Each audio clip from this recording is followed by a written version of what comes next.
इस गाने को सबने सुना होगा।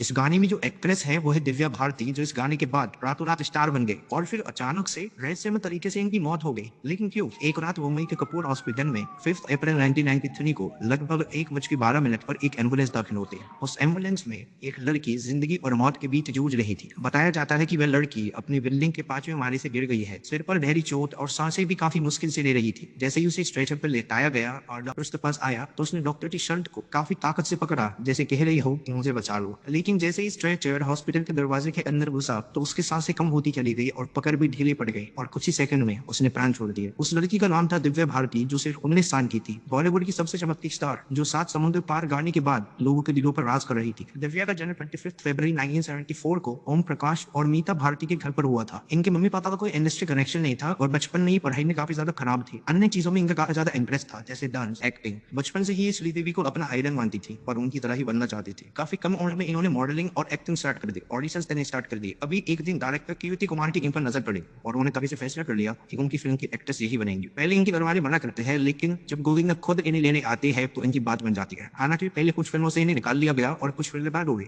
लेकिन इन्हें इनका असली ब्रेक थ्रू साउथ की इंडस्ट्री में मिला। 1990 में 16 साल की उम्र में बोबिली राजा से इनका शानदार डेब्यू हुआ। फिल्म हिट हुई और दिव्या की किस्मत बदल गई। 1992 में इन्हें बॉलीवुड में सनी देओल के साथ विश्वात्मा से एंट्री ली और 7 समंदर पार से रातों रात स्टार बन गई। इसके बाद 16 और शबनम, दीवाना, शतरंज जैसी फिल्में आई। पहले अक्षय कुमार, सलमान खान, ऋषि कपूर और शाहरुख खान जैसे एक्टर्स के साथ काम करने लगे। हर डायरेक्टर के साथ काम करना चाहता और सेट पर इनकी मस्ती और सादगी सबका दिल लुभा रही थी। इतनी शोहरत के बाद दिव्या की लाइफ में प्यार भी आया। 16 और शबनम के सेट पर उनकी मुलाकात साजिद से हुई, जो एक फिल्म मेकर थे। पहले मुलाकात में दोनों को प्यार हो गया और उन्होंने डिसाइड किया कि वो शादी करेंगे। अपने घर वालों की उन्होंने राय ली, लेकिन अपने घर वालों की राय के बिना 10 मई 1992 को दिव्या और साजिद ने शादी कर ली। शादी के बाद दिव्या ने अपना नाम सना रखी पी रखी थी और खिड़की पर बैठी हुई वो डिसबैलेंस होकर 5वीं मंजिल से नीचे गिर गई। लेकिन हैरानी की बात यह है कि रोज नीचे एक गाड़ी खड़ी रहती थी और वो गाड़ी सुस्त नहीं थी। प्लस उनकी जो खिड़की थी उस पर गिरी हुई नहीं थी और जो अन्य अपार्टमेंट थे उनकी खिड़की पर गिरी थी। शायद किस वक्त को यही मंजूर था। पुलिस ने इसे एक एक्सीडेंटल डेथ बताया, लेकिन लोगों को यकीन नहीं हुआ और थ्योरीज बनने लगी। कुछ लोगों का कहना है कि साजिद का अंडरवर्ल्ड से कनेक्शन था और दिव्या कुछ गहरे राज खोलने वाली थी, पर कभी भी फिर सबूत नहीं मिला और ना ही कोई ठोस वजह था। लेकिन ये चीज स्टार्टिंग में सबसे छुपा कर रखी, लेकिन बाद में जब इस चीज के बारे में सबको पता चला तो सरप्राइजिंगली लोगों ने इस चीज को सहजता से स्वीकार कर लिया। अब दिव्या और साजिद वर्सोवा के किसी अपार्टमेंट में रहने लगी। 5 अप्रैल 1993 को दिव्या चेन्नई से शूटिंग कर मुंबई बैठी। साजिद को किसी मीटिंग में जाना था तो दिव्या अकेली घर पर थी और उसी टाइम रीता और उनके हस्बैंड शाम घर पर आए, जो दिव्या के डॉक्टर भी थे। मृता दिव्या की हाउस हेल्प भी उस वक्त घर पर थी। सब ड्रिंक्स में मशगूल थे। इतने में ही दिव्या किचन में जाती है और अपनी हाउस हेल्प अमृता से बातें करने लगती है और बातों की बातों में किचन की खिड़कों पर बैठती है। ये इनकी रोजमर्रा तो आदत थी, लेकिन बोला जाता है कि उन्होंने कुछ